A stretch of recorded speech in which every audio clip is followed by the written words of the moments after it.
Why do we speak, and yet so often fail to understand each other? Our language can be seen as an ancient city, a maze of little streets and squares, of old and new houses, and of houses with additions from various periods, and this surrounded by a multitude of new boroughs with straight regular streets and uniform houses. The meaning of a word is what an explanation of its meaning explains. That is, if you want to understand the use of the word meaning, look for what one calls an explanation of meaning. A new word is like a fresh seed sown on the ground of the discussion. Ludwig Wittgenstein, one of the most profound and revolutionary philosophers of the 20th century, reshaped how we think about language and meaning. His central insight: words don't carry fixed meanings. Their significance stems from how we use them in specific contexts. In a world dominated by social media, fake news, and endless miscommunication, Wittgenstein's ideas are not just relevant, they are essential. Let's explore why his philosophy matters more than ever today.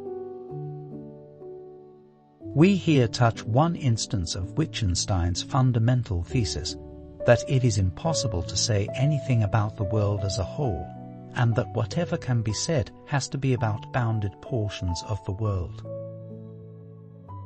The world is my world. This is shown by the fact that the limits of language stand for the limits of my world. I am my world. I really want my copious punctuation marks to slow down the speed of reading, because I should like to be read slowly, as I myself read. We live surrounded by words. We read them, write them, and hear them every day. But have we ever stopped to ask ourselves, do we truly understand what we say? And more importantly, do we really understand each other? Don't, for heaven's sake, be afraid of talking nonsense, but you must pay attention to your nonsense. If people never did silly things, nothing intelligent would ever get done. Reading Wittgenstein, we come to understand that philosophy isn't about uncovering grand, hidden truths. Instead, it invites us to take a closer look at the language we use every day and reveals how it shapes, or even distorts, our perception of reality. If we hear a Chinese, we tend to take his speech for inarticulate gurgling. Someone who understands Chinese will recognize language in what he hears. Similarly, I often cannot recognize the human being in someone, etc. In practice, language is always more or less vague, so that what we assert is never quite precise. I really do think with my pen, because my head often knows nothing about what my hand is writing. Philosophy is a battle against the bewitchment of our intelligence by means of language. Concerning that which cannot be talked about, we should not say anything.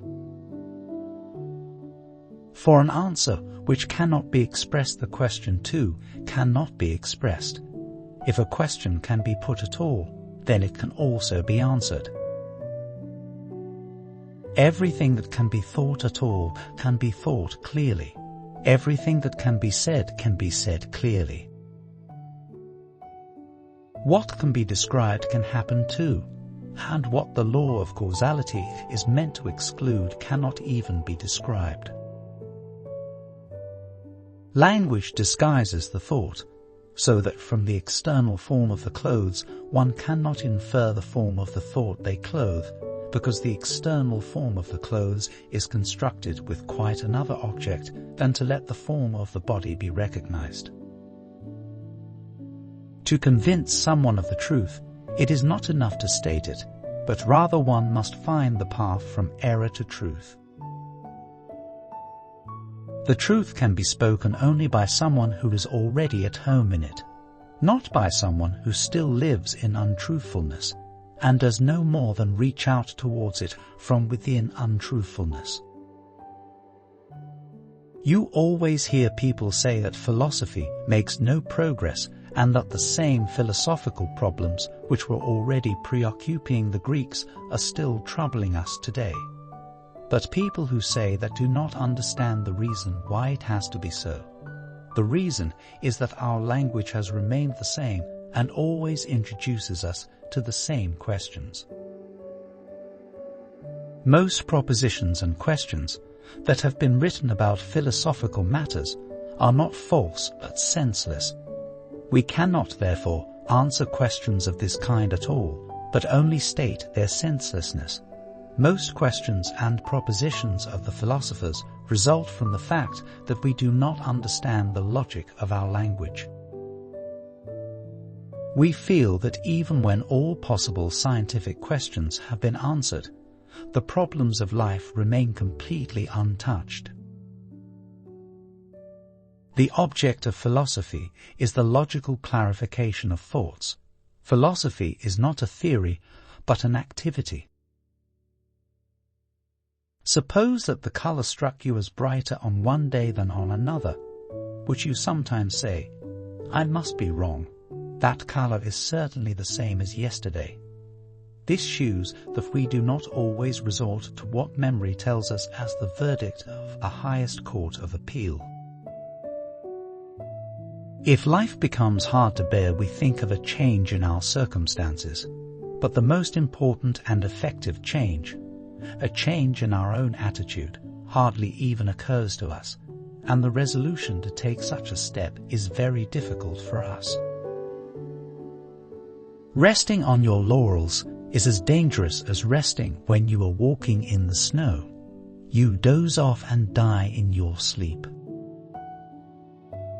A man will be imprisoned in a room with a door that's unlocked and opens inwards, as long as it does not occur to him to pull rather than push. What is troubling us is the tendency to believe that the mind is like a little man within. The problems are solved, not by giving new information, but by arranging what we have known since long. Don't get involved in partial problems, but always take flight to where there is a free view over the whole single great problem, even if this view is still not a clear one. The riddle does not exist. If a question can be put at all, then it can also be answered. This is how philosophers should salute each other. Take your time.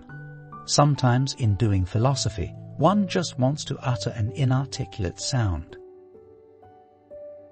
Philosophers are often like little children who first scribble random lines on a piece of paper with their pencils and now ask an adult, "What is that?" Death is not an event in life.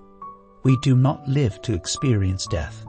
If we take eternity to mean not infinite temporal duration, but timelessness, then eternal life belongs to those who live in the present. Our life has no end in the way in which our visual field has no limits. The impulse to the mystical comes from the failure of science to satisfy our desires. If you tried to doubt everything, you would not get as far as doubting anything. The game of doubting itself presupposes certainty. In life, as in art, silence often speaks louder than words. Sometimes, the most powerful statement is to stand up and remain silent. Words are like the film on deep water. Ambition is the death of thought. Man possesses the ability to construct languages with which every sense can express itself without suspecting how and what each word means. A philosophical problem always has this form: I do not know myself. What can be shown cannot be said. It is difficult to show a short-sighted person a road, because you cannot say to him, Keep your eye on that bell tower 10 miles from us and go in that direction. A serious and good philosophical work could be written consisting entirely of jokes. Thought contains the possibility of the situation it thinks. What is thinkable is also possible. Even for thoughts, there is a time to plow and a time to reap. Even thoughts sometimes fall from the tree unripe. Words are actions. The world is the totality of facts, not of things. Someone who knows too much finds it hard not to lie. Talent is a spring from which fresh water is constantly flowing, but this spring loses its value if it is not used in the right way. Genius is talent exercised with courage. There is no more light in a genius than in any other honest man, but he has a particular kind of lens to concentrate this light into a burning point. The idea is like a pair of spectacles placed on the nose, and what we see through them. It never occurs to us to take them off. For man, what is eternal, what is important, is often covered by an impenetrable veil. Man knows that there is something underneath, but he does not see it. The veil reflects the light of day. The real question of life after death isn't whether or not it exists, but even if it does, what problem this really solves. The revolutionary will be the one who can revolutionize himself. Let the reader engage with what they are capable of understanding. Wittgenstein reminds us that the way we use words doesn't just shape our thoughts, it might even shape our reality. What's your take? Share your thoughts in the comments below. If this video sparked your curiosity, don't forget to leave a like and subscribe to stay updated with future content. Thanks for watching.